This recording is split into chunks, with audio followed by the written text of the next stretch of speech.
We give thanks to Allah. We ask His blessing on the noblest of mankind, Prophet Muhammad sallallahu alaihi wasallam, his household companions, and all Muslims. As we promised us yesterday that we are introducing another textbook to us for our Sarf. Alhamdulillah, we are through with our first storybook textbook, and that is Tasriful Mubtadi of our Sheikh Adam Al-Ilori. We pray Allah continue to illuminate his grave and admit him to paradise. Amen. So inshallah, next we are moving to another book, that is Matnul Bina'i. That's the next textbook we are moving to, Matnul Bina'i. So before we move on, that's, if you look at that, this is the textbook for us. So we can see the textbook. So that is the outer face of the book. Can we see? You can see the screen. So that is the book for us. Do we get now? So however, we are not going to start with the book today in earnest. We are not doing that. We want us to know why we are using this textbook, because one will wonder that, okay, you are just through with a particular textbook. Is that not enough? Why are you introducing another textbook? Do we get? So if you see this textbook, that's why we come up with this introduction. You can see we term the class MB001. So the M stands for Matnu and the B stands for what? Bina'u. So the topic we call is Sharhu Matnu Bina'i. So explanation of the text Matnu Bina'i. So today will be on introduction. So my name remains Abdul Ghani Adebisi, Leave the Ustaz. Now, so introduction to the book. Now, why are we using Matnu Bina'i? If you look at the name, the first thing you see, Matnu. Matnu means a text. Like you always hear, Matnu Ajrumiya, Matnu Arba'in or Nawawiya, 40 hadiths of Nawawi, the text. So Matnu means a text, like a textbook. So Bina'u means, so this is what, the main reason why we are using the textbook, this Bina'u Gongon, that's the reason. What is Bina'u? Bina'u means construction, basically. But however, in this term we want to use it for, as in literally I said, it means construction. But when we are using it in Sarf, it means constructive usage. So what we are trying to say is that we have a lot of verbs. You too, you have had jalasa. You have had the verb jalasa, fi'l madi. You also had again jalasa. That's another fi'l madi again. We have ajlasa, another fi'l madi again. So how will a student be able to use each of those words known? One. Another is, how will you, when each of them is used in a sentence, how will you understand such sentence? So that will make us go back to the basic skills of our verbs, which you have learned in the first book. So that is our skill patterns. So different skill patterns, what are they being used for? What is their constructive usage? We have fa'ala. What is fa'ala used for? What is fa'ila used for? What is fa'ula used for? What is af'ala used for? Like that, what we have said now, jalasa, it is in fa'ala shape. What should come to my mind? We have jalasa, that is in what shape or what pattern? Fa'ala pattern. We have ajlasa, it is in what pattern? Af'ala pattern. So when we see our verb in those patterns, af'ala, istaf'ala, what is their constructive usage? What do they mean? So that is the reason we are using what? Matnul Bina'i. We have seen textbooks, sorrowful textbooks. Some of them are up to 3 parts, 3 volumes. But in those 3 volumes, one of the essential topics of Sarf, which is Bina'u, are not treated. Such textbook will have a defect. Do we get now? So that is one of the reasons this Bina'u, this textbook we are using, Matnul Bina'i, is going to help us in the words, in the constructive usage of our verbs. So if you see the word, we said the book chiefly discusses the Bina'u of different verb awzans, skill patterns. The second one said other issues discussed include the morphology and stemming of verbs from their basic trilateral and quadrilateral roots, which we have discussed before. Do we get now? So every sorrowful textbook, of course, will discuss this second one. Do we get now? But chiefly for Matnul Bina'i, apart from this general one we have mentioned on the changing the morphology of verbs, which is what Sarf is all about. So it discussed elaborately on binau. Do we get now? Another is, which is also important, is the study of the binau constructive usage. What are now the benefits? Why do you want to do binau? Say it will help students know the right scale pattern to be used when constructing, and it will also assist them in translating conveniently various Arabic grammar. So that is that, various Arabic grammar. So let us look at some examples here. So we have, let us look at some words. Look at this sentence now. Baka Zaidun, Zaid cried. You can see Baka, that's what shape, fa'ala shape. Now look at another one. We have Tabaka, that is tafa'ala. Tabaka Zaidun. Look at what is translated to. Zaid pretended to be crying. So you can see that they both stem from Baka and Ariful Moksuro, but they have different meaning. Why? Because of their words, they have different scale pattern. So it is the knowledge of Binawu that will make you know that, okay, look at what is now being said. The verb Tabaka is in Tafa'ala pattern. Was one of its Binawu, that's constructive usages, is what? Tazohur. Because this Tafa'ala, one of the Binawu of Tafa'ala, that means constructive usage of Tafa'ala, is what? Pretense. So for instance, if I say no Zaid, Zaid slept. If I say Tanowa Zaid, Zaid pretended to be sleeping. Do we guess now? So for instance, I say Arija Rojulun, the man is lamed. But if you say Ta'aroja Rojulun, the man pretended to be what? To be lame. Like do we get now? So it is the study of Binawu that will make you know. So when you see Gofaro now and Istekfaro, you not make mistake and translate Istekfaro as what? He forgive. Do we get now? Gofaro, he forgive. Istekfaro is sought for forgiveness. Why? Because Istekfaro is in what shape? Istef'ala pattern. Is in Istef'ala pattern.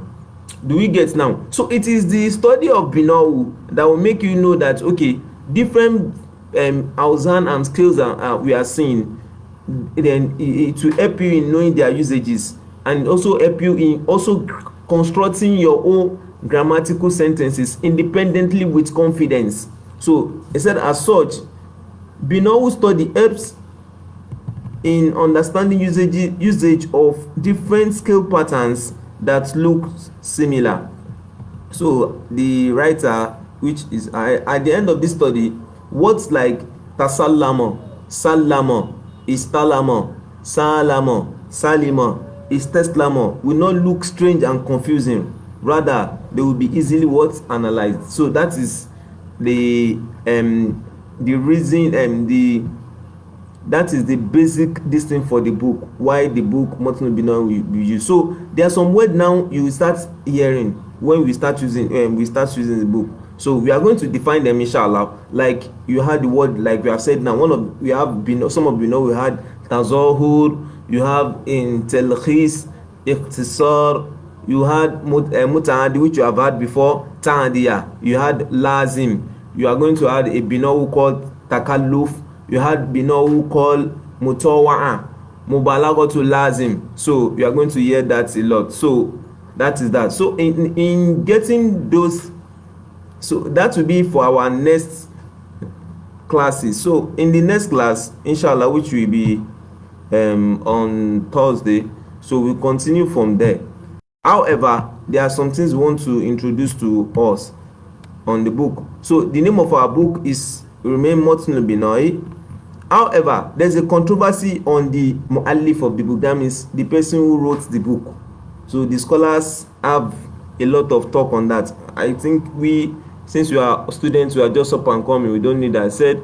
So you can see that this what it just said. And in Nuskati Aleti Sahaha wa Allaqu alayhi Sheikh Ahmad bin Umar Al-Hazimi, that this book is a nuska, that is the person who saw, that means the person who did authentication of it and comment on it, is Sheikh Ahmad bin Umar Al-Hazimi. That's what, and we said wa'itana bi, and the person who took care of it, wa nasaqahu, and the person who also arranged it.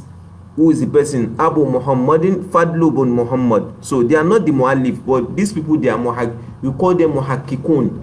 Do we get now? That means verifiers. They are also sound scholars. May Allah help them, and may Allah illuminate their grave, because a lot of people have really gained from them. So that is that on. So on a general note, I will just tell us some summary basically on we have sulasi verb, we have rubain verb, we have kumasi verb, and we have sudasi verb. So on a general note, when we are talking about binawu, so sulasi verb, their domain is a free domain. So it can be lazim. Some verbs there are lazim, while some are what? Mutaaddi. That's sulasi for you. In rubain, generally the most dominating binawu in rubain is what? Is ta'diya. So that is the domain of ta'diya. Ta'diya means transitivity. So rubain, majorly, many of verbs you see in rubain, they are transitive. We are not saying there are no other verbs that are lazim. That means intransitive. Yes, they are. But majority of verbs in rubain, many of them, what the dominant binawu there is what?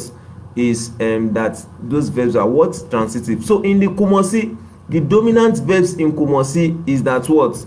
That means the five letter patterns, the 5-letter verb pattern. The dominant this thing there is that what? They are what? Majority of them are what? They are mutawa'a. Mutawa'a means, when we get to mutawa'a, we explain to us, but basically mutawa'a means that when you see a verb that is transitive before, and it's now, when it got to kumasi, it became when we got to some higher patterns, they now became what? Intransitive. So that's what the way I can explain to a layman. So when we get there, we talk more on them. So that is what we call mutawa'a. So many verbs there, like for instance, we say kasaro now. He broke kasaro. Zaydun kolamun. Zayd broke a pen. If I take it to kumasi to become what? In kasaro le kolamun, the pen broke, and as in the pen got broken. Do we get now? So that is, the pen got broken. So now in kasaro le kolamun now is now our file with its verb. Do we get now? And the verb before is what? Transitive. Now, but now it is now what? Intransitive. So that is what we call mutawa'a. They are kumasi verb, majority of them are mutawa'a. They are also binawu too. When we get there, we are going to mention, but the most dominant in kumasi is mutawa'a. So in sudasi 6-letter verb, the most dominant binawu there is what? Is that majority of those verbs there, they are mubalagatu lazim. That means their lower scales they are coming from, that means their sulasi or rubain roots is that what? They are lazim, they are intransitive. Now when they now go to they go to that sudasi, they become more lazim. They become more lazimized. That means they become more intense in intransitivity. For instance, I say hamiro zaydun. Zayd is red, as in color red. In the body of Zayd is red color. So do we guess now?